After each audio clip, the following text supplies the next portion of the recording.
Alors maintenant, on va parler de ARIA qui va nous permettre de rajouter des attributs complémentaires si jamais on a vraiment envie de discuter avec les lecteurs d'écran et de rajouter du contenu qui va être visible pour les lecteurs d'écran, entre autres. Donc ARIA, ça s'écrit comme ça. On va taper ARIA Accessibility. Alors, qu'est-ce qu'il me dit là? Tac, Accessibility. Bref, donc on tombe sur MDN par exemple ici, ça veut dire Accessible Rich Internet Applications.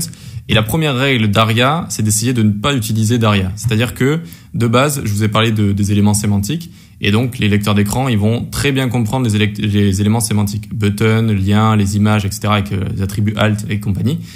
Ça, ils vont très bien les comprendre. Donc il faut essayer de faire que de la sémantique comme ça. ARIA, ça va rajouter un petit peu des attributs là où il faut pas en rajouter.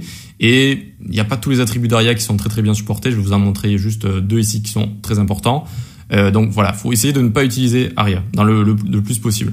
Sinon, je vais vous montrer ce qui peut être assez intéressant. Donc on va écrire ici. Donc par exemple, regardez ce que c'est. En fait, ici on a une div qui va servir de barre de progression, progress bar. Et il y a écrit ARIA value now c'est 75. Value min, value max, ça permet de dire le min, max et la valeur actuelle. Et donc ils font ça sur une div donc avec une barre de progression. Et si je dis pas de bêtises, progress bar HTML, tac, progress bar HTML, il y a déjà un élément progress. Il y a déjà un élément progress qui existe avec, vous voyez, ce genre de choses. Voilà, il y a déjà un élément progress qui sert à faire ce genre de choses. Je crois pas que je vous l'avais montré d'ailleurs. C'est vrai qu'on l'utilise pas très très souvent. Donc il y a déjà les attributs qui existent, il y a déjà la sémantique qui existe, donc vous aurez compris que c'est un peu, il faut éviter de faire ça. Là, ils utilisent une div au lieu d'utiliser l'élément progress ici.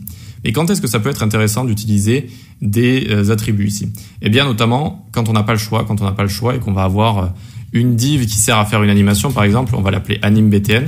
Et donc, on imagine que c'est une sorte de cercle assez sympa, on passe dessus, il y a une animation, et quand on clique dessus, ça ouvre quelque chose. Eh bien, ici, on peut lui mettre, par exemple, role est égal button.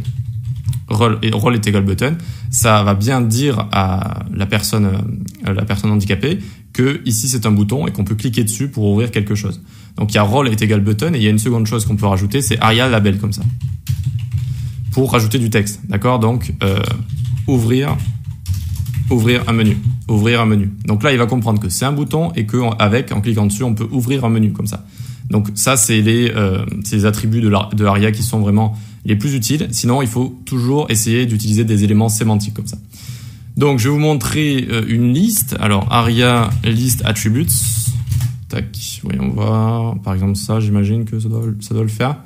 Donc là, on est sur le site W3C, hein, c'est le site officiel. Alors, c'est pas très très joli, mais ça vous dit un petit peu tout ce qui est supporté ou pas, tout ce qu'il faut faire ou pas.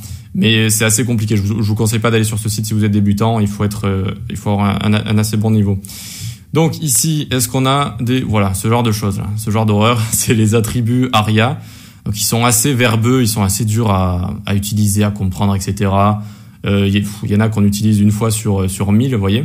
Mais là, on a par exemple ARIA label, on a le rôle, comme je vous avais dit, qui est important. Et sinon, toutes ces choses là, tous ces ARIA là que je vois, par exemple disable, checked, etc.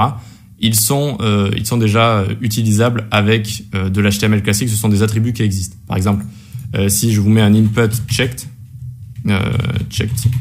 HTML, tac, input type checkbox comme ça, vous voyez, input type checkbox. Et là, qu'est-ce que je vois ici? C'est un attribut checked. En fait, c'est pour démarrer directement avec la checkbox qui est activée comme ça. Vous voyez, je suis arrivé sur le site, là, j'actualise. Eh bien, elle est déjà cochée parce qu'il y a écrit checked ici. Donc, encore une fois, il n'y a pas besoin de cet attribut-là. Voilà. Donc, la règle avec ARIA, c'est, avec les attributs ARIA, la première règle, c'est d'essayer de ne pas les utiliser. Et si vraiment vous avez des éléments dont il faut donner un rôle précis parce que vous ne pouvez pas utiliser de button ou quoi que ce soit, eh bien, vous allez déjà leur donner un rôle ici. Alors, ça peut être button, ça peut être quelque chose qui n'existe pas trop. Ça peut être navigation qui fait une rotation ou ce genre de choses. D'accord? Donc ici, on lui met button et vous pouvez rajouter du texte que va lire le lecteur d'écran. Voilà. ARIA label, ouvrir un menu. OK? Allez, on passe à la suite.